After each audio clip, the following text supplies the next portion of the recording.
اپنا امیدوار نامزد کر دیا. تو یہ پوری صورتحال رہی. اب اس ویڈیو کی تحقیقات پہلے ہونی چاہیے یا چیئرمین سینٹ کا الیکشن اپنے وقت پر ہونا چاہیے. تو یہ آج کی پوری صورتحال ہے. اپنے مہمانوں کا آپ سے تعارف کراتے ہیں. روبینہ قائم خانی صاحبہ پاکستان پیپلز پارٹی سے ہمارے ساتھ موجود ہیں. روبینہ خورشید صاحبہ مسلم لیگ نون سے ہمارے ساتھ ہیں. اور حافظ حمداللہ صاحب جمعیت علماء اسلام پہ مولانا فضل الرحمان گروپ سے ہمارے ساتھ موجود ہیں. حافظ صاحب بہت شکریہ.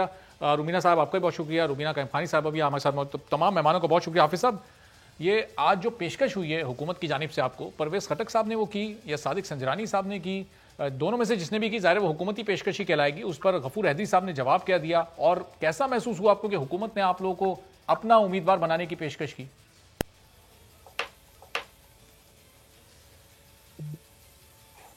بسم اللہ الرحمن الرحیم. بہت شکریہ بھائی. دیکھیں بات یہ ہے، جہاں تک میرے علم میں، جہاں تک میری معلومات ہے وہ یہ ہے کہ وہاں سینٹ میں پرویز خٹک اور صادق سنجرانی اور دیگر پارلیمنٹیرین دیگر پارٹیوں کے بھی تھے، جس میں سینیٹر میر کبیر محمد شہی وہ تھے، ایم کیو ایم کے عتیق شیخ تھے، یہ سارے تھے. اس میٹنگ میں باقاعدہ آفیشلی طور پر مولانا عبدالغفور حیدری صاحب کو یا ان کی توسط سے پی ڈی ایم کو یا جے یو اے کو ڈپٹی چیئرمین شپ کی جو امیدوار یا نامزدگی کا فیصلہ نہیں کیا، نہ ہمارے پاس اس قسم کا کوئی انہوں نے آفیشلی طور پر کوئی پیغام دیا ہے. بعد میں پرویز خٹک نے شاید میڈیا کو بتایا کہ ہم نے مولانا عبدالغفور حیدری صاحب کو چیئرمین سینٹ حکومت کی طرف سے آفر کیا ہے. تو لہٰذا بنیادی صورتحال ہے. دوسری بات یہ ہے، اگر فرض کر لے اگر حکومت آفیشلی طور پر بھی آفر کرے جے یو اے کو غفور حیدری صاحب کی صورت میں ڈپٹی چیئرمین شپ کے لیے، تو جمعیت علماء اسلام اس آفر کو مسترد کرتی ہے، کیونکہ یہ فیصلہ پی ڈی ایم پہلے کر چکی ہے. پی ڈی ایم نے یہ فیصلہ کیا ہے کہ شاید خاقان عباسی صاحب کی سربراہی میں ایک کمیٹی کل تشکیل پائی تھی. اس کمیٹی نے پھر فیصلہ کیا کہ ڈپٹی چیئرمین شپ کا جو حصہ ہے یہ جمعیت علماء اسلام کے حصے میں ہوگا. جمعیت علماء اسلام نے بھی فیصلہ کر لیا کہ اگر ڈپٹی چیئرمین شپ پی ڈی ایم کی پلیٹ فارم سے ہم نے الیکشن لڑنا ہے تو وہ غفور حیدری صاحب کی صورت میں ہوگا.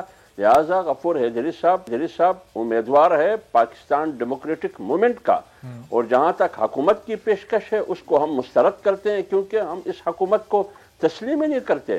اس کی پیشکش کو تو ہم جوتے کی نوک پہ رکھتے ہیں، اس کی کوئی حیثیت ہی نہیں ہے. لہٰذا ہم پی ڈی ایم کی پاکستان ڈیموکریٹک موومنٹ کی فیصلوں کی پابند ہے. ہم حکومت کی آفر کی پابند نہیں ہے، نہ ہم حکومت کی فیصلوں کی پابند ہے، اور ہم اس آفر کو اگر ہے بھی ہم اس کو مسترد کرتے ہیں. لہٰذا مولانا عبدالغفور حیدری صاحب پاکستان ڈیموکریٹک موومنٹ کی طرف سے ڈپٹی چیئرمین شپ کے لیے امیدوار ہے، اور یوسف رضا گیلانی صاحب چیئرمین شپ کے لیے امیدوار ہے. اگر حکومت واقعی ان کے پاس سینٹ میں حکومت کے پاس عددی اکثریت نہیں ہے تو اخلاقی طور پر حکومت کو اس مقابلے سے دستبردار ہونا چاہیے، کیونکہ اکثریت پی ڈی ایم کے پاس ہے. حکومت کے پاس جو نمبرز ہیں ان کے اور ان کے اتحادیوں کے پاس 47 ہے، لیکن 47 ہے، اور حکومت یہ عددی اکثریت تو گیلانی صاحب والے کیس میں بھی نہیں تھی. حفیظ شیخ صاحب کے پاس ووٹ زیادہ تھے الیکشن سے پہلے، اور یوسف رضا گیلانی صاحب کے پاس چونکہ وہ پی ڈی ایم کے امیدوار تھے ان کے پاس ووٹ کم تھے، لیکن اس کے باوجود آپ نے کانٹیسٹ تو کیا نا. تو صادق سنجرانی حکومتی امیدوار کے طور پر الیکشن تو لڑیں گے. دیکھیے میں تو خان کی جو عمران خان ہے یا پی ٹی آئی ہے، میں تو ان کی ورژن، ان کی اصول کی بات کرتا ہوں. وہ کہتے ہیں کہ اکثریت تو ہمارے پاس تھی، ہماری اکثریت کیسی اقلیت میں تبدیل ہو گئی. آج ہم کہتے ہیں اسی نقطے کو جو عمران خان کہتے ہیں، اسی نقطے کو سامنے رکھتے ہوئے اکثریت سینٹ میں ہمارے پاس ہے. جب ہمارے پاس ہے تو پھر آپ کیوں الیکشن لڑتے ہیں؟ تو اس کا مطلب یہ ہے کہ آپ حکومتی وسائل اور مشینری اور طاقت کو استعمال کر کے آپ ہارس ٹریڈنگ کرنے کی کوشش کرتے ہیں. ابھی آپ نے نبیل گبور صاحب سے بھی سوال کیا کہ صادق سنجرانی کہتے ہیں یا پی ٹی آئی کہہ رہی ہے کہ پی ایم ایل این کے 7 بندے یا 4 بندے ہمارے ساتھ رابطے میں وہ ہمیں ووٹ کریں گے. تو یہ ہارس ٹریڈنگ نہیں ہے، یہ کیا ہے؟ تو اگر یوسف رضا گیلانی کو ووٹ دیتے ہیں تو وہ حرام، اگر آپ اپوزیشن کے لوگوں کو توڑتے ہیں اپنے لیے تو یہ حلال. یہ کس قسم کی ووٹ ہے کہ آپ کے لیے حلال اور ہمارے لیے حرام؟ یہ کیا ہے؟ صحیح، چلیں آپ کو پوائنٹ آ گیا، میں واپس آپ کی طرف آتا ہوں ذرا. ہم کہتے ہیں کہ اگر واقعی آپ ایماندار ہیں اور آپ کی حکومت ایمانداروں کی حکومت ہے تو پھر اکثریت ہماری ہے، لہذا چیئرمین بھی ہمارا ہوگا، ڈپٹی چیئرمین بھی ہمارا ہوگا۔ اگر آپ یہ نہیں کریں گے تو اس کا معنی یہ ہے کہ آپ پیسہ استعمال کریں گے، آپ دباؤ استعمال کریں گے، آپ ہارس ٹریڈنگ کریں گے۔ صحیح۔ تو روبینہ قائم خانی صاحبہ، اب یہ اگر صادق سنجرانی صاحب 12 تاریخ کو یہ مقابلہ جیت جاتے ہیں تو کیا کوئی حیرت آپ کو ہوگی؟ چونکہ گیلانی صاحب جب جیتے کچھ لوگوں کے ضمیر جاگے بقول آپ لوگوں کے، انہوں نے گیلانی صاحب کے حق میں ووٹ دیا، تو اب کیا دوبارہ یہ امید لگائی جا سکتی ہے کہ صادق سنجرانی کے موقع پہ پھر کچھ لوگوں کے ضمیر جاگ جائیں گے؟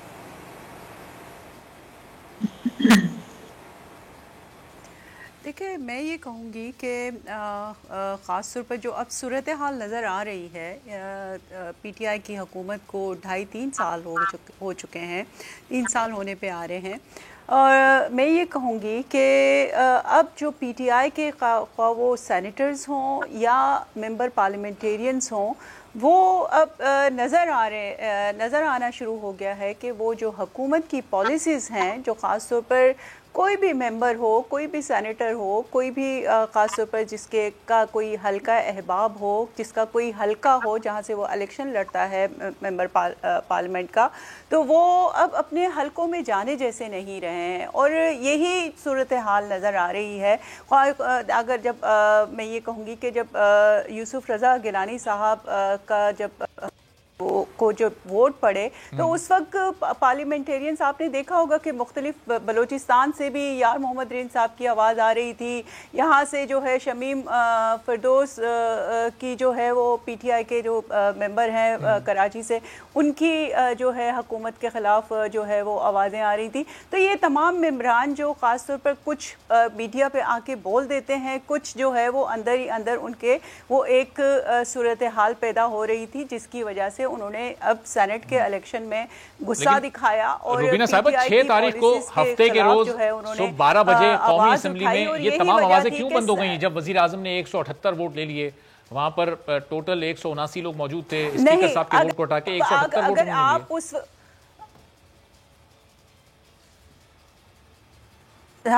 وہاں پہ یہ بھی ایک جو ہے آپ نے دیکھے ہوں گے بہت ساری چیزیں جو ہے میڈیا پہ بھی اور سوشل میڈیا پہ بھی چل رہی ہیں کہ جو 179 ووٹ لیے اس میں 179 ممبرز تو تھے ہی نہیں پارلیمنٹ کے اندر، کچھ ایڈوائزرز تھے، کچھ جو ہے اگر مطلب آپ دیکھیں کہ کچھ جو حکومت کے اتحادی جماعت کے 4 ممبرز جو ہیں وہ نہیں پریزنٹ تھے پارلیمنٹ کے اندر۔ خود جو ہے اگر آپ دیکھیں کہ فیصل واؤڈا کا ووٹ جو ہے وہ کاسٹ نہیں ہو سکا تھا کیونکہ وہ سینٹ کے لیے اپلائی کر چکے، سینٹ میں جو ہے وہ روبینہ صاحب اس کیلکولیشن سے متعلق آج اسپیکر اسد کیسر صاحب نے کہا ہے کہ اگر ایک ووٹ کی بھی گڑبڑ اس میں ہوئی آپ اس کو چیلنج کریں، ایک ووٹ بھی آگے پیچھے اگر ہوتا ہے تو وہ استعفیٰ دے دیں گے اپنی نشست سے۔ میں آپ کی طرف واپس آتا ہوں، اس سوال کا جواب آپ سے آ کے لیتا ہوں۔ رومینہ خورشید صاحبہ، رومینہ قائم خانی صاحبہ اپنا چیئرمین سینٹ لا رہی ہیں، حافظ صاحب ڈپٹی چیئرمین سینٹ لا رہے ہیں، نون لیگ کو کیا مل رہا ہے یہ سینٹ میں؟ ممبران ہی نہیں تھی تو ووٹ کہاں سے پڑے؟ جی رومینہ صاحبہ بہت شکریہ مدعو کرنے۔ اس ٹائم بات کس کو کیا مل رہا ہے کی بات نہیں ہے، بات ایک متفقہ بات ہے۔ وہ فیصلہ جو پی ڈی ایم لے کر آ رہی ہے، پی ایم ایل این کا جو نظریہ ہے، ہماری تو شروع دن سے جو آواز تھی، جو نظریہ تھا، اور آج آپ نے سارا ملک دیکھ رہا ہے کہ تمام تک پی ڈی ایم ایک دوسرے اس نظریے کو لے کے ساتھ چل رہے ہیں، اور اسی کا نتیجہ ہے کہ جو مختلف جگہوں سے جو ہم نے دیکھا کہ سیٹس ہم لوگوں نے ون کی، بائی الیکشن جو ہیں وہ وہاں پر جو فتح حاصل ہوئی، اور آپ یہ دیکھیں کہ جس طرح سے وزیر اعظم نے یوسف رضا گیلانی کی سیٹ کے اوپر اعتماد کا ووٹ لیا جو کہ جبر کا ووٹ تھا، جو کہ تشدد بھرا ووٹ تھا، جس میں یوں لگ رہا تھا کہ ایک بچے سے کوئی بال چھن گئی ہے، کیونکہ موصوف وزیر اعظم کو کرکٹ کھیلنا آتا ہے، اور مجھے لگتا ہے صرف ان کو کرکٹ ہی کھیلنا آتا ہے، وہ بھی شاید وہ اکیلے نہیں کھیلتے تھے، پوری ٹیم کھیلتی ہے۔ رومینہ صاحبہ گیلانی صاحب نے بھی تو نون لیگ کے ٹکٹس کے لالچ دے کر وہ ووٹ لیے تھے نا، مریم صاحبہ خود کہہ چکی ہیں کہ سینٹ کے الیکشن میں نون لیگ کا ٹکٹ چلا ہے۔ دیکھیں بات یہ ہے کہ وہ لوگ جو کہ نظریاتی طور پر ان کے ساتھ اختلاف کرتے ہیں اور ہمارے نظریے کو مانتے ہیں، سمجھتے ہیں، کیونکہ کوئی بھی جماعت جو ہے وہ ایک نظریے کے ساتھ چلتی ہے، ایک منشور کے ساتھ چلتی ہے، اور اگر آپ کے وہ لوگ جو آپ کے اس نظریے کے ساتھ نہیں چل رہے اور ہمارے ساتھ ملنا چاہتے ہیں، اور جو جیسے مریم بی بی صاحبہ نے فرمایا کہ اگر انہوں نے نون لیگ کے اس کے اوپر آئے تو میرے خیال میں بھی we all have seen that. اور اس کے بعد آپ یہ دیکھیں کہ اگر وزیر اعظم صاحب جو کہ اس چیز کو بہت اپریشیٹ فرماتے تھے کہ جی کھلا ووٹ اوپن بیلٹ ووٹ ہونا چاہیے بات، تو پھر اس دن چوک کھلے ووٹ میں پھر لوگوں کو یہ کیوں دھمکیاں لگاتے رہے کہ جی آپ ہم سب نے دیکھا کہ میڈیا پہ چلتا رہا کہ پارٹی سے نکال دیا جائے گا، ان کے خلاف ایکشن لیا جائے گا، تو پھر اتنا ڈر کائے گا؟ رومینی صاحب یہ پی ڈی ایم آپ لوگ ظاہر پی ڈی ایم کا ایک بڑا حصہ ہیں، لیکن اس وقت کیا پی ڈی ایم اپنے مقصد سے ہٹ چکی ہے؟ کل کیا میاں صاحب نے بلاول صاحب سے اپنے تحفظات کچھ ظاہر کیے ہیں؟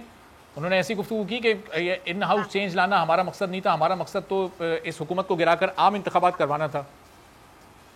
دیکھیے میں سمجھتی جو میں کوئی بھی اس طرح سے کمنٹ نہیں کرنا چاہوں گی کہ تحفظات، کیونکہ اگر تحفظات ہوں تو جو بھی ہیں وہ سامنے آتے ہیں، ایسا کوئی کہیں پہ تحفظات نہیں. ہاں یہ ضرور ہوتا ہے کہ اگر کوئی بات حافظ صاحب سے ذرا میں پوچھتا ہوں، رومینہ صاحبہ ذرا رکیے گا. حافظ صاحب یہ جو پی ڈی ایم کا مقصد تھا جب یہ آل پارٹیز کانفرنس ہوئی اس کے بعد آپ کے جلسے شروع ہوئے تو آپ حکومت کو ڈیڈ لائنز دے رہے تھے، وہ حکومت گرانے کی باتیں، وہ اپنے عام انتخابات کروانا، وہ سب ختم ہو گیا. اب ان ہاؤس چینج کی باتیں کر رہے ہیں آپ لوگ پیپلز پارٹی کی تجویز پر. حافظ صاحب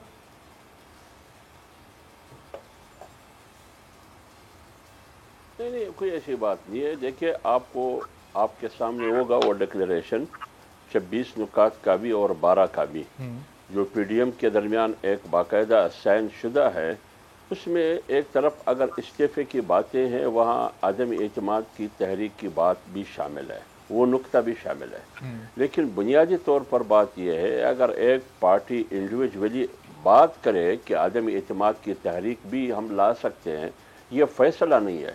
فیصلہ وہ ہے جو پی ڈی ایم کی پلیٹ فارم سے ہوگا کہ کیا ہم نے عدم اعتماد کی تحریک کو پہلے یہ قدم اٹھانا ہے یا ہم نے استعفے دینے ہیں. کون سا قدم کب کہاں کس وقت اٹھانا ہے یہ فیصلہ پی ڈی ایم کرے گی. لہٰذا اس لیے اس پہ بات کرنا کہ پی ڈی ایم اپنے موقف سے پیچھے ہٹ گئی ہے، بالکل ایسی نہیں ہے. بنیادی مقصد، بنیادی ایجنڈا یہی ہے کہ اس حکومت کا خاتمہ ہو، کیونکہ یہ حکومت ناکارہ ہے، یہ حکومت ناکام ہے، یہ حکومت پوری قوم پر مسلط ہے اور مصیبت بن چکی ہے، یہ درد سر بن چکی ہے یہ حکومت. آپ خود دیکھیے کہ دن بدن آج بھی دن بدن اشیاء خوردنوش کی قیمتوں میں اضافہ ہوتا رہا ہے، یہ آپ کو بھی معلوم ہے آج بھی اسی وقت بھی.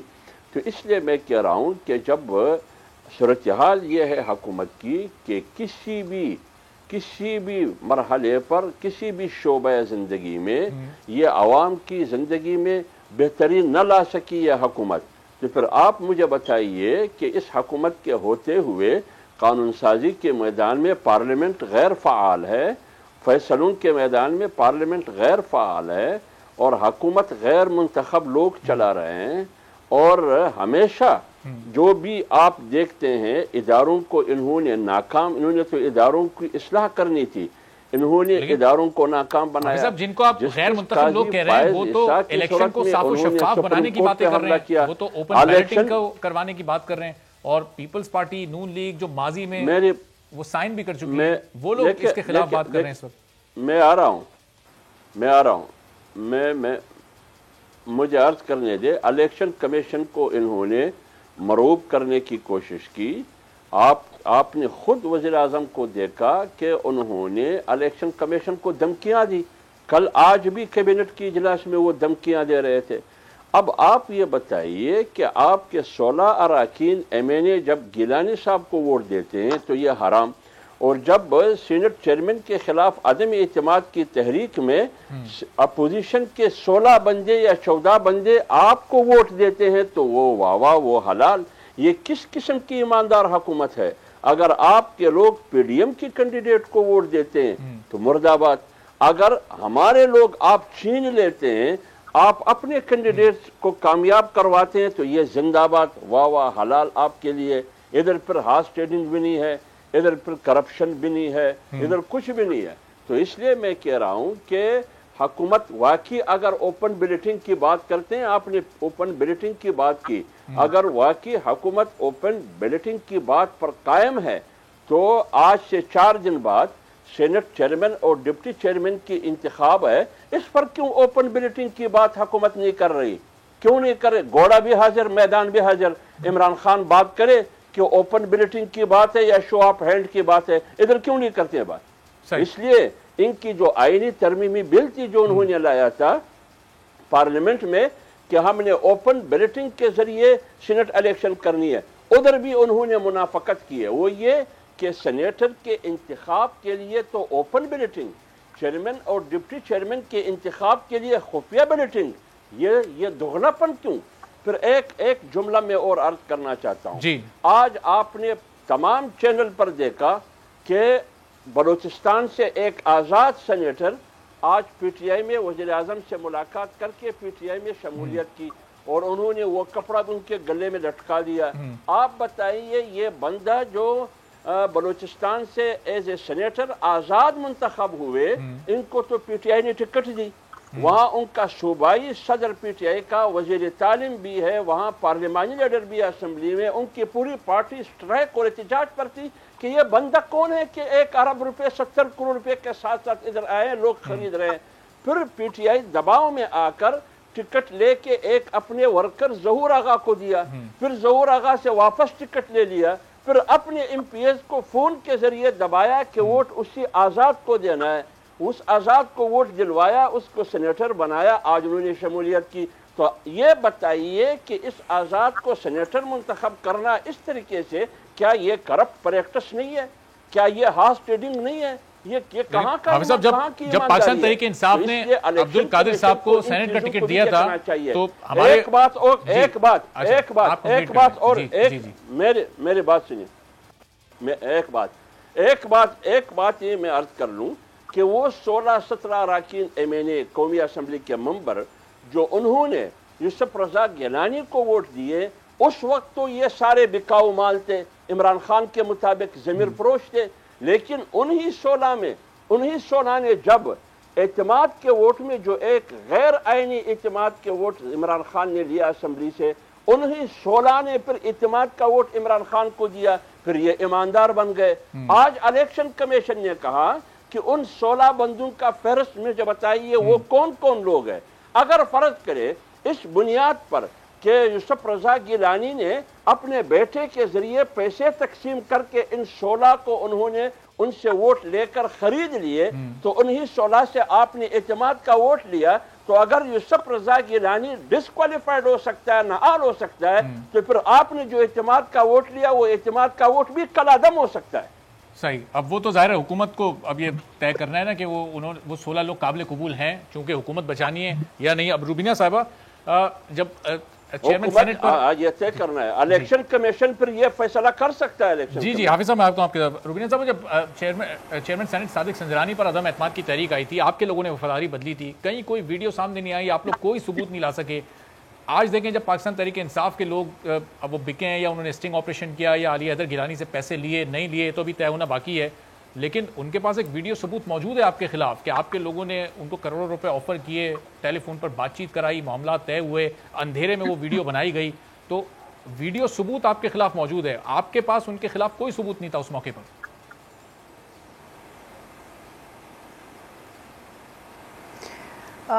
میں یہ کہوں گی کہ اس میں کیونکہ حکومت کے پاس ایجنسیز ہیں اور وہ ساری باتیں ہیں جو وہ کسی بھی چیز کو صحیح چیز کو بھی جو ہے وہ غلط کر کے دکھا سکتے ہیں، ایڈیٹنگ ہو سکتی ہے، کچھ اگر کوئی بھی کنورسیشن ہو رہی ہے اس کی کچھ بھی جو ہے اس کو جو ہے وہ کسی بھی طرح سے جو ہے وہ پیش کیا جا سکتا ہے، اور اسپیشلی میڈیا پہ یا سوشل میڈیا پہ ہمارے پاس وہ شاید ریسورسز نہیں تھے، اور جس کی بنا پہ ہم کوئی ثبوت لے کر آتے یا جو بھی اس طرح کی ایجنسی۔ ٹھیک ہے روبینہ صاحبہ ذرا رکیے گا، ایک چھوٹا سا بریک لیتے ہیں، بریک کے بعد واپس آ کر روبینہ صاحبہ آپ سے میں دوبارہ شروع کرتا ہوں، تینوں مہمان ہمارے ساتھ ہیں، ایک بریک لیتے ہیں۔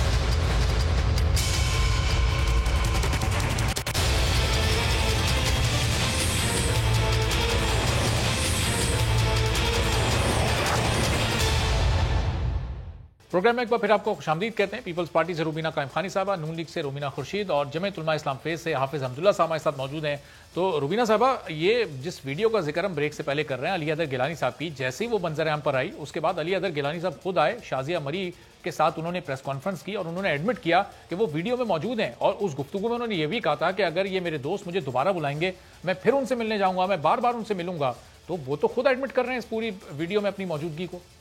دیکھیں بالکل انہوں نے ایکسیپٹ کیا, بالکل انہوں نے ایکسیپٹ کیا کہ یہ ویڈیو ان کی ہے, لیکن جس طرح سے کنورزیشن دکھائی گئی اور جس طرح سے آپ نے ناصر حسین شاہ کا بھی جو آپ نے دیکھا ہوگا کہ ان کی بھی آواز سنائی گئی, تو وہ انہوں نے بالکل جو ہے وہ ڈینائی کیا کہ یہ ان کی آواز ہی نہیں ہے.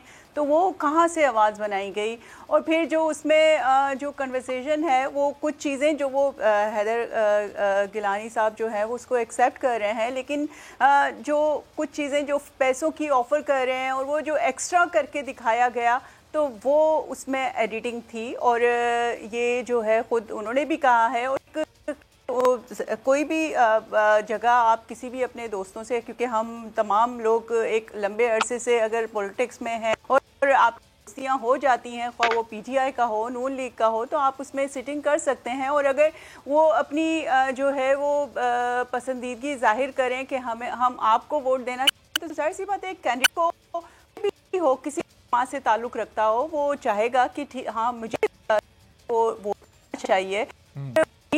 جو ہے وہ یوسف رضا گیلانی صاحب کے بیٹے نے بھی کیا کہ ٹھیک ہے آپ کو ہمیں ووٹ دینا ہے, آپ ہمارے ساتھ آنا چاہتے ہیں. انہوں نے کیا, اور جو کہ ہر جماعت کا ممبر ہر جماعت جو ہے وہ کر سکتا ہے جو بھی پولیٹیکل ہو, تو اس میں جو ہے وہ کوئی میں سمجھتی ہوں کہ وہ نہیں تھا.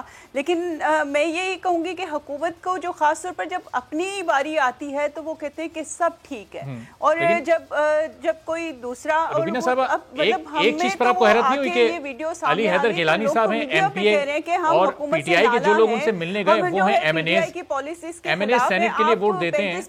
ایم این ایز کو ہی نہیں پتا ووٹ کیسے ضائع کرنا ہے, وہ علی حیدر گیلانی سے پوچھ رہے ہیں. مطلب کے ساتھ اس نے اسٹرگل ہی نہیں کی ہے, اس کو سینٹ کا ٹکٹ بیچ رہے ہیں. ٹھیک ہے, لیکن روبینہ صاحبہ یہ تضاد کیا صرف حکومتی صفوں میں یہ تضاد ہے یا اپوزیشن کی صفوں میں بھی تضاد ہے؟ رومینہ خورشید صاحبہ, اب یہ کیا صرف یہ مفادات کی سیاست صرف حکومت ہی کر رہی ہے, اپوزیشن نہیں کر رہی؟ جہاں سیکرٹ بیلٹنگ آپ کو سوٹ کرتی ہے وہاں آپ اس کے حق میں بات کرتے ہیں, جہاں اوپن بیلٹنگ آپ کو سوٹ کر رہی ہے, جب آپ کے پاس عددی اکثریت ہے تو آپ اوپن بیلٹنگ کی بات کر رہے ہیں. یہی طرز عمل حکومت کا بھی ہوتا ہے, تو فرق کیا حکومت اور اپوزیشن کی سوچ میں؟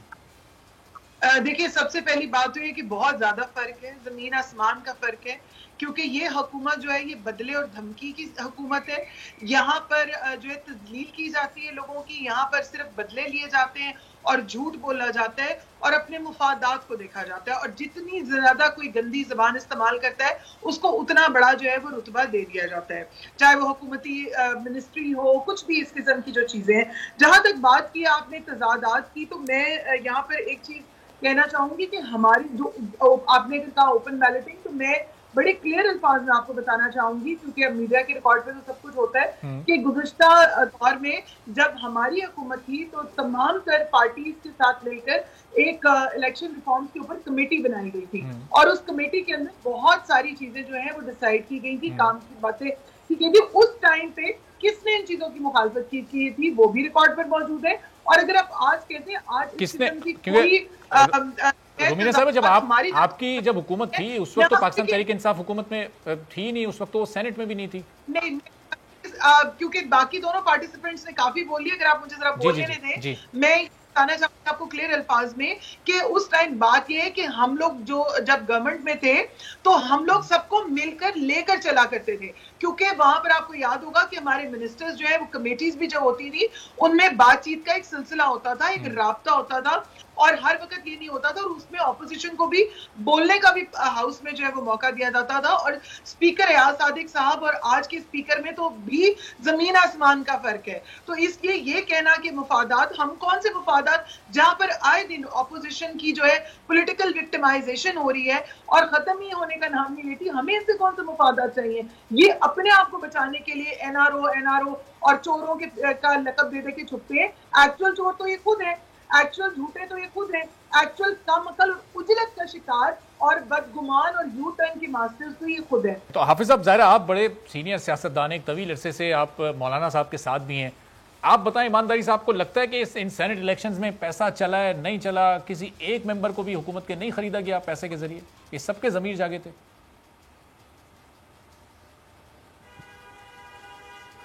دیکھیے جہاں تک پی ڈی ایم کا تعلق ہے، چونکہ میرا تعلق یہ جمعیت علماء اسلام کا تعلق پی ڈی ایم سے، ہم اس پلیٹ فارم سے سیاست کر رہے ہیں.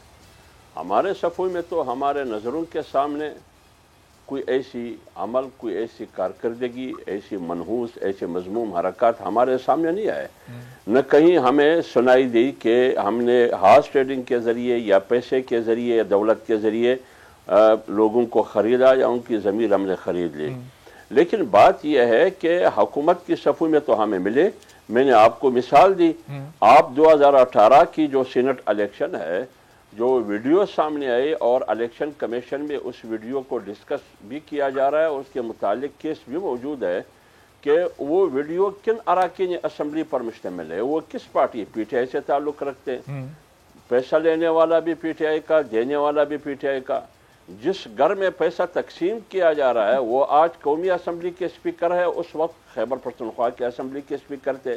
میں نہیں کہہ رہا، ان کے اپنے حافظ صاحب اگر یہ دینے والا بھی پی ٹی آئی کا اور لینے والا بھی پی ٹی آئی کا ہے تو کس نے کس کو خریدا اور کس مقصد کے لیے پھر خریدا؟ آج وہ وزیر دفاع دونوں پی ٹی آئی کے کیسے ہو سکتے ہیں؟ حافظ صاحب ویڈیوز میں تو پیپلز پارٹی والے دینے والے ہیں، لینے والے پی ٹی آئی. میں آ رہا ہوں اس پر، کیونکہ میں دیکھیں میرے یہ تو میں نہیں کہہ رہا ہوں، ویڈیو آپ کے سامنے جو لینے والا ہے وہ بھی پی ٹی آئی کے، جو دینے والا جو سینیٹر منتخب ہو رہا ہے وہ آج بھی 2 سینیٹر ہے، مجھے نام لینا نہیں چاہیے، وہ دونوں سینٹ میں بیٹھے ہیں. کون؟ تو وہ ایم پی ایس کہتے ہیں کہ فلان سینیٹر کی طرف سے حکومت کے وہ 2 سینیٹر آج بھی بیٹھے ہیں سینٹ میں، وہ جو منتخب ہو گئے. تو جن ایم پی ایس کے ووٹ سے وہ منتخب ہوئے تھے ان ایم پی ایس کو 1 1.5 2 کروڑ روپے بھی ملے. وہ ایم پی ایس خود کہہ رہے ہیں، اس ویڈیو میں وہ اعتراف کر رہے ہیں، کہتے ہیں کہ پرویز خٹک کی ہدایت پہ سب کچھ ہوا. پرویز خٹک اس وقت وزیر دفاع تھے، آج اس وقت وزیر اعلیٰ تھے، آج وزیر دفاع ہے. ہونا تو یہ چاہیے تھا کہ پرویز خٹک کو بھی پارٹی سے نکال دیا جاتا، اسد کیسر کو بھی نکال دیا جاتا. آج ایک اسپیکر ہے قومی اسمبلی کا، دوسرا وزیر دفاع ہے. وہ جو ایک پیسہ لے رہا تھا وہ کل تک وزیر قانون تھا. ابھی جو سینٹ کا الیکشن ہوا ابھی یہ 4 دن پہلے جو سینٹ کا الیکشن ہوا 3 مارچ کو، اسی وزیر قانون جو سلطان ہے، اسی سلطان سے وزیر اعلیٰ محمود خان گلہ مل رہا ہے، ان سے ووٹ وصول کر رہا ہے. اب آپ بتائیے یہ کہاں کی ایمانداری ہے؟ بلوچستان میں ایک آزاد سینیٹر کی کہانی میں نے آپ کے سامنے رکھ لی. سندھ میں دیکھیے یہ کیا وجہ ہے، یہ کیا وجہ ہے؟ جہاں بھی ویڈیو آتی ہے تو بکنے والا پی ٹی آئی والے نکلتے ہیں، خواہ وہ سندھ میں ہو اور خریدنے والے بلوچستان میں ہو، اور حافظ صاحب خریدنے والے تو پیپلز پارٹی کے نکلتے ہیں، فیڈرل وفاق میں ہو یا ادھر خیبر پختونخوا میں ہو، سارے یہ بک رہے ہیں. تو وہ بتائیں نا، عمران خان خود کہتے ہیں کہ ہمارے لوگ بک گئے، یہ بکاؤ مال ہے. بابا یہ آپ کے لوگ بکتے کیوں ہیں؟ یہ بکاؤ مال تم نے جمع کیوں یہ ملغوبہ یہ کچرا تم نے کہاں سے اکٹھا کیا ہے؟ جس کوئی اور پارٹی کا بندہ کیوں نہیں ملتا ہے بکاؤ کے لیے؟ نہ جے آئی کا کوئی بندہ ملا کہ وہ اپنے آپ کو. لیکن حافظ صاحب اس کا فائدہ ظاہر پی ڈی ایم کو یا پیپلز پارٹی کو ہی ہوتا ہے. ذرا روبینہ قائم خانی صاحبہ کا اس پر پوائنٹ آف ویو میں جان لوں. یہ ویڈیو کی تحقیقات میں چل رہی ہے، 12 تاریخ کو سینٹ کا الیکشن ہونا ہے. یہ پارٹی پیپلز پارٹی کا کیا سٹانس ہے اس پر؟ پہلے اس کی تحقیقات مکمل ہو جائے. جی حافظ صاحب مکمل کر لیں ایک جملے میں. جی جی مجھے پتا ہے میری بات، میں بات کر لوں، میں ایک بات کر لوں، میں ایک بات کر لوں یار. آپ کر لیں حافظ صاحب، آپ 2 خواتین کے ساتھ بیٹھے ہیں لیکن خواتین سے زیادہ بات کر رہے ہیں. لمبے سوالات کرتے ہیں کیا؟ ہاں اس لیے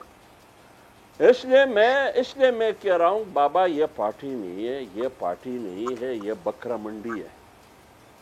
بس میں یہ کہہ رہا ہوں، یہ پارٹی نہیں ہے، یہ بکرا منڈی. چلیں پوائنٹ آپ کا آ گیا حافظ صاحب. روبینہ صاحبہ پہلے اس کی تحقیقات ہو جائے ویڈیو اسکینڈل کی، اس کے بعد پھر یہ چیف الیکشن چیئرمین سینٹ کا انتخاب ہو جائے. پیپلز پارٹی اس کو نہیں سپورٹ کر رہی کہ پھر فری اینڈ فیئر الیکشن ہو، کسی کو کوئی اعتراض نہ ہو، ویڈیو اسکینڈل کی تحقیقات کا نتیجہ بھی آ چکا ہو پہلے.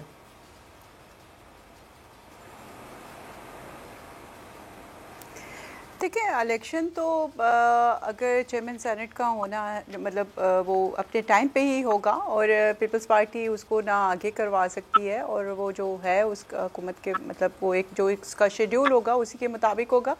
باقی اگر آپ دیکھ لیں کہ جب یوسف رضا گیلانی صاحب جب پرائم منسٹر بھی تھے وہ اس وقت بھی عدالتوں کا جو ہے وہ سامنا کرتے رہے اور ہر پیشی پہ جاتے تھے اور کوئی بھی دن ایسا نہیں ہوتا تھا کہ جس دن وہ پارلیمنٹ میں بھی نہ ہو اور اگر عدالت نے ان کو بلایا ہے تو وہ وہاں پر بھی حاضر ہوتے تھے. روبینہ صاحبہ وقت چونکہ تھوڑا کم ہے اس لیے آپ کو رکنا پڑے گا. روبینہ خورشید صاحبہ کا ٹیک بھی شامل کرنا ہے. روبینہ صاحبہ اب یہ پنجاب میں تحریک عدم اعتماد لانے کے لیے گرین سگنل آپ نے دے دیا ہے پیپلز پارٹی کو, پی ڈی ایم کو؟ دیکھیے سب سے پہلے میں تھوڑی سی بات کرنا چاہوں گی کہ جو بات پہلے کیونکہ جو سگنل کی آپ بات کر رہے ہیں وہ تو جو بھی پی ڈی ایم کا فیصلہ ہوگا ڈیفینیٹلی وہی فیصلہ جو ہے وہ پریویل کرے گا, وہی فیصلہ جو ہے وہ ہوگا. لیکن ایک بات میں ضرور کہنا چاہوں گی کہ جیسے آپ نے پہلے سوال کیا, معذرت کے ساتھ مجھے جس چیز کی تکلیف ہے بہت زیادہ, not being only a member of a parliament, as being a Pakistani, یہ حق اس وزیر اعظم کو کس نے دیا کہ یہ پوری کی پوری پارلیمنٹ کو چور کہیں, ڈاکو کہیں, لٹیرے کہیں اور اس پر اور دوسروں پر لعنت بھیجیں. تو یہ ہم پہ لعنت بھیجنے والے پہلے اپنی لعنت اور اپنے گریبان میں جھانکیں اور دیکھیں. ٹھیک ہے, بہت بہت شکریہ روبینہ خورشید صاحبہ مسلم لیگ نون سے, روبینہ قائم خانی صاحبہ پیپلز پارٹی سے, اور حافظ حمداللہ صاحب جمعیت علماء اسلام فے سے موجود تھے. اور تینوں کی گفتگو آپ نے سنی. ایک بریک کے بعد جب واپس آئیں گے تو ملک میں کورونا کی لہر کچھ تیز ہوئی ہے, اور ایک اچھی خبر یہ بھی ہے کہ 60 سال سے زائد کی عمر کے جو افراد ہیں اب ان کے لیے کل سے ویکسینیشن کا آغاز ہونے جا رہا ہے. اس پر گفتگو ہوگی ایک بریک کے بعد.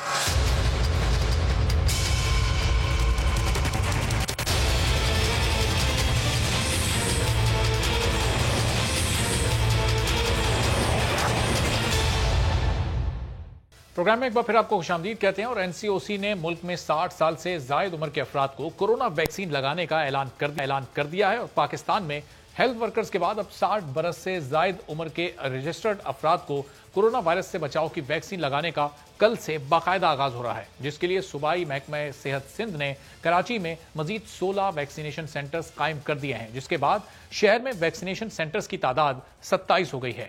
محکمہ صحت کے مطابق ڈسٹرکٹ ساؤتھ میں جناح اسپتال, خالق دینا hall, S I U T اور لیاری جنرل اسپتال میں یہ سینٹرز قائم کیے گئے ہیں, جبکہ ڈسٹرکٹ ایسٹ میں ڈاؤ یونیورسٹی اسپتال, آغا خان اسپتال میں ویکسینیشن سینٹرز قائم ہیں.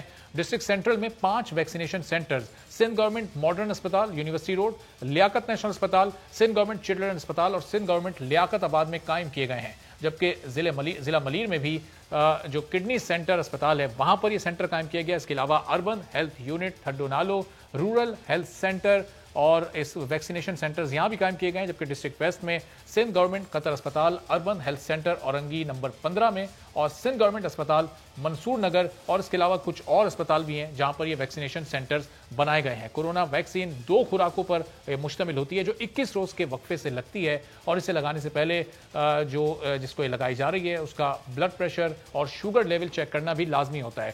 تو یہ دونوں چیزیں اگر نارمل ہوتی ہیں تو اسی صورت میں یہ ویکسین کسی کو بھی لگائی جا سکتی ہے. کورونا ویکسین 18 سال سے کم عمر افراد کے لیے نہیں ہے, جبکہ کسی بھی قسم کی غیر متوقع صورتحال سے نمٹنے کے لیے ویکسین مراکز میں ضروری آلات سے لیس ایمرجنسی کارنرز بھی بنا دیے گئے ہیں. اور محکمہ صحت کے حکام کے مطابق اب یہ اگلے مرحلے میں یہ ویکسین دیگر سرکاری ملازمین سمیت عام لوگوں کے لیے بھی دستیاب ہوگی. تاہم اس میں کتنا وقت لگے گا ابھی اس بارے میں کچھ کہا نہیں جا سکتا ہے, لیکن امید ہی کی جا سکتی ہے کہ یہ تیسرا مرحلہ بھی جلد شروع ہو جائے گا تاکہ کورونا سے لوگوں کی زندگیوں کو محفوظ بنایا جا سکے. ملک میں گزشتہ 2 ہفتوں کے دوران کورونا کیسز میں کچھ اضافہ بھی دیکھنے میں آیا, اور گزشتہ 24 گھنٹوں کے دوران 54 افراد اپنی جانوں سے گئے, جبکہ مزید 1353 افراد میں وائرس پازیٹیو رپورٹ ہوا ہے. اس پوری صورتحال پر گفتگو کرتے ہیں. این سی او سی مستقل بنیادوں پر صورتحال مانیٹر کر رہی ہے, وہ کس ٹریک پر جا رہی ہے, کیا اس کی سمت درست ہے, اسی بارے میں گفتگو کرتے ہیں. ڈاکٹر ظفر مرزا صاحب ہمارے ساتھ موجود ہیں, سابق معاون خصوصی برائے صحت ہمارے ملک کے رہ چکے ہیں, اور جس وقت کووڈ کا فیز تھا اس وقت بڑی زبردست ان کے اقدامات تھے, جس وقت لاک ڈاؤن کی پوری صورتحال تھی. ڈاکٹر صاحب بہت شکریہ پروگرام کے لیے آپ نے وقت نکالا. ڈاکٹر صاحب یہ اس وقت ہم ہر مہینے 2 مہینے بعد دیکھتے ہیں کووڈ کی لہر تیز ہو جاتی ہے, کم ہو جاتی ہے, اسکولز کھولنے کا فیصلہ ہو گیا, ریسٹورنٹس بھی کھل گئے, لیکن پھر ان کے دوبارہ بند کرنے پر اس کی باتیں کی جا رہی ہیں. یہ اس کو مکمل طور پر اس پر کیسے قابو پائیں؟ ویکسین یہاں پر آ چکی ہے, فرنٹ لائن ورکرز کو لگ چکی ہے, کل سے 60+ ایج کے جو لوگ ہیں ان کو بھی لگنے جا رہی ہے. اس پوری صورتحال کی بہتری کے لیے کیا تجاویز ہیں آپ کے پاس ڈاکٹر صاحب؟ دیکھیں جی, یہ سب جو کیسز میں زیادتی یا کمی جو ہوتی رہتی ہے, یہ پاکستان تک صرف محدود نہیں ہے، بین الاقوامی پینڈیمک ہے، اور اس میں اتار چڑھاؤ آتا رہتا ہے اور آتا رہے گا کچھ عرصے تک۔ ظاہر ہے کہ جیسے جیسے وبا کی پھیلاؤ کی صورتحال بدلے گی، اسی طرح آپ کو اپنی حکمت عملی بھی بدلنی پڑتی ہے۔ تو حکومت کے لیے ظاہر ہے کہ یہ آسان کام نہیں ہے کسی بھی حکومت کے لیے، اور وہ اپنی اس وقت کی انفارمیشن ڈیٹا کو سامنے رکھتے ہوئے، دوسرے ممالک کے تجربات کو سامنے رکھتے ہوئے، اپنی صورتحال کو سامنے رکھتے ہوئے NCOC کے اندر فیصلے کیے جاتے ہیں۔ تو اصل جو بات ہے جی وہ یہ ہے کہ ہمارے ہاں رویے یہ ہیں کہ ذرا سا بھی جب کیسز میں کمی ہونی شروع ہوتی ہے تو سب ہاتھ چھوڑ کے بیٹھ جاتے ہیں کہ جیسے کہ وبا بالکل ختم ہو گئی ہے۔ بالکل صحیح۔ جبکہ ضرورت اس بات کی ہوتی ہے کہ تمام ادارے، تمام انتظامیہ، تمام سرکاری متعلقہ ادارے جو ہیں وہ اپنی ذمہ داریاں اسی طریقے سے پوری کرتے رہیں، اور لوگ انفرادی سطح پہ بھی، فیملیز کی سطح پہ بھی اور اداروں کی سطح پہ بھی ان SOPs کے اوپر عمل کرتے رہیں جب تک یہ وبا مکمل طور پہ ختم نہ ہو جائے۔ بالکل۔ تو یہ اتار چڑھاؤ آتے رہیں گے، اس میں ہم پھر فوراً ایک دوسرے کی طرف انگلیاں اٹھانی شروع کر دیتے ہیں جی کہ یہ ہو گیا، وہ ہو گیا، فلانے نے اس طرح کیا، فلانے نے اس طرح کیا، لیکن بالعموم رویہ جو ہے ہمارے معاشرے میں لوگوں کا وہ یہی ہے کہ ذرا سا جب کیسز میں کمی ہوتی ہے تو لوگ بالکل احتیاط کرنی چھوڑ دیتے ہیں۔ لیکن ڈاکٹر صاحب ابھی کچھ دن پہلے ہی NCOC نے اسکولز کھولنے کا اعلان کیا کہ اب 5 دن اسکول میں پڑھائی ہوگی۔ ہم نے دیکھا اسلام آباد میں اسکولز میں کیسز سامنے آنے لگے، ریسٹورنٹس میں ڈائن کی اجازت دے دی گئی ہے، مزارات کھول دیے گئے ہیں، وہ مقامات جہاں بہت زیادہ ہجوم ہوتا ہے لوگوں کا، اور ہمارے لوگ SOPs پر فالو کرنے پر یقین ہی نہیں رکھتے، بڑی مشکل سے ان سے SOPs کو فالو کروایا جاتا ہے۔ ایسی صورتحال میں NCOC کے فیصلے آپ کو صحیح لگ رہے ہیں، اسکولز کھولنے کے، شاپنگ مالز کے، سینماز کے؟ دیکھیں نا، یہ آسان فیصلے نہیں ہیں۔ آپ اور مجھے جو ہم باہر بیٹھے ہوئے ہیں، ہم تو صرف ان فیصلوں کو فیس ویلیو پہ دیکھتے ہیں، لیکن NCOC میں چونکہ میں رہا ہوں خود، تو بہت سارا مواد سامنے ہوتا ہے، بہت ساری انفارمیشن ہوتی ہے، ہر طرح کی کنسیڈریشنز ہوتی ہیں۔ اسکول بند کرنے کے فائدے اور نقصانات کیا ہیں، کسی آرگنائزیشن کو بند کرنے کے فائدے اور نقصانات کیا ہیں۔ ایسا نہیں ہے کہ وہاں پہ بیٹھے ہوئے لوگ جو ہیں وہ بالکل غیر ذمہ داری کے ساتھ اس طرح کے فیصلے کرتے ہیں کھولنے یا بند کرنے کے، لیکن ہر فیصلہ جو ہے وہ پرفیکٹ نہیں ہوتا۔ اس وقت جو انفارمیشن ہوتی ہے اس کو سامنے رکھ کے کیا جاتا ہے، اور اگر ضرورت اس بات کی سمجھی گئی جی، میں سمجھتا ہوں کہ اسکولوں کو کچھ وقت کے لیے دوبارہ بند کرنا مناسب سمجھا گیا تو میرا خیال ہے کرنا چاہیے، کیونکہ بچوں کی تعلیم سے زیادہ بچوں کی جان جو ہے وہ زیادہ عزیز ہے ہمیں، اور یقیناً اس کے تعلیمی سالوں کے اوپر بڑے نقصانات ہیں، بچوں کی تعلیم کے اوپر، جو پرائیویٹ اسکول ہیں ان کی آمدن، ان کے انتظامیہ، ان کے ٹیچرز، سب کے اوپر اس کی بڑی سیریس امپلیکیشنز ہوتی ہیں، اور ایسا نہیں ہے کہ لوگوں کو اس کا اندازہ نہیں ہے ان امپلیکیشنز کا، لیکن اس کے باوجود اگر فیصلہ کرنا پڑا تو کیا جانا چاہیے، کیونکہ فیصلوں کے اندر دیکھا یہ جاتا ہے کہ کسی فیصلے کا نقصان زیادہ ہے یا فائدہ زیادہ ہے۔ اور ڈاکٹر صاحب پرٹیکولرلی کن فیگرز کو دیکھا جا رہا ہوتا ہے یہ فیصلے کرتے ہوئے NCOC میں؟ جو پازیٹیو کیسز آ رہے ہوتے ہیں وہ، یا جو ڈیتھ ریٹ ہوتا ہے، ڈیتھ ٹول ہوتا ہے، اس کو دیکھا جا رہا ہوتا ہے؟ جی، اس میں جو چند بڑی بڑی چیزیں دیکھی جاتی ہیں جی وہ یہ ہے کہ آپ کے کیسز جو ہے وہ ان میں ٹرینڈ کیا ہے کہ کیسز زیادہ ہو رہے ہیں یا کم ہو رہے ہیں، پھر کن علاقوں میں یہ زیادہ یا کم ہو رہے ہیں، پھر یہ کہ وہاں پہ ڈیتھ کی کیا ریشو ہے، لیکن اس سے بھی زیادہ امپورٹنٹ جو چیز ہے وہ یہ ہے کہ جو پازیٹیوٹی ریشو ہے، مطلب یہ کہ کتنے لوگوں کے ٹیسٹ وہاں پہ ہوئے اور ان میں سے کتنے پازیٹیو ہوئے، یہ بہت کریٹیکل اسٹیٹسٹک ہوتا ہے جو آپ کو یہ بتاتا ہے کہ نہ صرف یہ کہ زیادہ کیسز ہو رہے ہیں، نہ صرف یہ کہ ٹیسٹ جو ہیں وہ اتنے ہی ہو رہے ہیں، لیکن ان کے اندر پازیٹیوٹی جو ہے وہ بڑھ رہی ہے اگر، تو اس کا مطلب یہ ہوتا ہے کہ وبا جو ہے وہ زیادہ تیزی کے ساتھ پھیل رہی ہے۔ تو یہ تمام چیزیں مد نظر رکھتے ہوئے یہ فیصلے کیے جاتے ہیں، آسان فیصلے نہیں ہوتے، بہت ان کی گہری اور بڑے آنے والے وقت میں بہت لمبے عرصے تک ان کے جو اثرات ہیں وہ دیکھے جائیں گے، اور یقیناً یہ تمام چیزیں ذہن میں ہوتی ہیں، لیکن اس کے باوجود یہ فیصلے کرنے پڑتے ہیں۔ صحیح۔ اور ڈاکٹر صاحب، جب ویکسین لگنے کا آغاز چند ماہ پہلے ہیلتھ ورکرز کو ہوا تھا تو اس وقت ایک بڑا پازیٹیو فیل پوری نیشن میں ہی محسوس ہوا تھا کہ اب شاید اس کووڈ سے مکمل نجات حاصل ہو جائے گا، لیکن وہ ظاہر نہیں ہو سکی۔ کیسز ابھی بھی سامنے آ رہے ہیں، اب 60+ ایج کے جو لوگ ہیں ان کو بھی یہ لگائی جا رہی ہے، لیکن اسپیشلی ہیلتھ ڈپارٹمنٹ اور گورنمنٹ آف پاکستان یہ ویکسین کے معاملے پر آپ سمجھتے ہیں رائٹ ڈائریکشن میں ہیں، رائٹ ٹریک پر ہیں؟ کیونکہ ابھی تک جو ویکسینز ہمیں مختلف ملکوں سے مل رہی ہیں ہم وہ تو لے رہے ہیں، لیکن کہیں آرڈر نہیں کر رہے، خریدنے کی کوشش نہیں کر رہے، تو یہ ڈائریکشن رائٹ ہے؟ ہاں دیکھیں، میڈیا جو ہے وہ آپ لوگ جو بھی لفظ بولتے ہیں، جو بھی فکرہ بولتے ہیں، اس کی بڑی اہمیت ہوتی ہے، لوگوں کی پرسیپشن شیپ ہوتی ہیں اس سے۔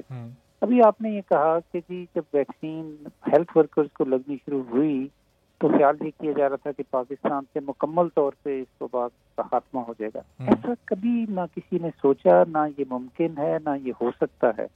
تو آپ جب اس موضوع پہ جب بات کرتے ہیں تو بہت سوچ سمجھ کے بات کیا کیجیے، کیونکہ اس سے لوگوں کے ذہنوں کی نشو و نما ہوتی ہے، لوگوں کے اس سینس میں ایک امید بن گئی تھی کہ ہیلتھ ورکرز کے بعد پھر وہ پھر نوجوان ہیں، پازیٹیو لوگ ہیں، بن جانا ایک بات ہے، لیکن یہ اتنی ڈیفینیٹو آپ نے اسٹیٹمنٹ دی کہ جی مکمل طور پہ کہیں کسی ملک میں ایسا نہیں ہو سکتا، نہ پاکستان میں ہوگا۔ اچھا، اب رہی بات یہ ہے کہ کیا ویکسینیشن جو پاکستان میں ہو رہی ہے اس کا رخ درست سمت میں ہے؟ میں سمجھتا ہوں بالکل درست سمت میں ہے۔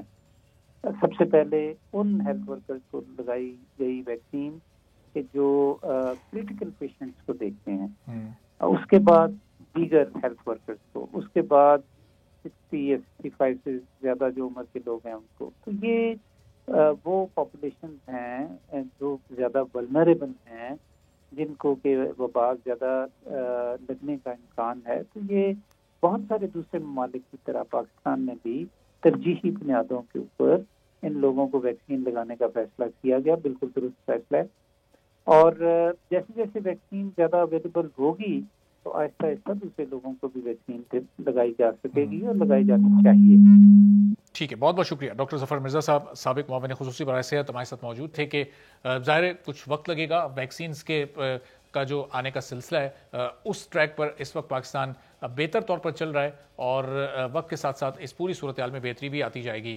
اور آخر میں ایک بار پھر جاتے جاتے چیف جسٹس آف پاکستان اور وزیر اعظم پاکستان سے ہماری اپیل، بول کی اپیل، ملک بھر کے تمام صحافیوں کی اپیل کہ چیئرمین پیمرا جو کہ میرٹ کی بنیاد پر ان کی نامزدگی نہیں ہوئی، وہ اپنی جگہ پر ابھی تک موجود ہیں، اور مستقل بنیادوں پر ان کی جانب سے یک طرفہ فیصلے، بول کے خلاف متعصبانہ فیصلے بھی کیے جا رہے ہیں۔ تو اس سلسلے کو براہ کرم روکیں اور ان کے خلاف کوئی نوٹس لیں اور بول کو انصاف فراہم کریں۔ اسی کے ساتھ اجازت دیجیے، اللہ حافظ۔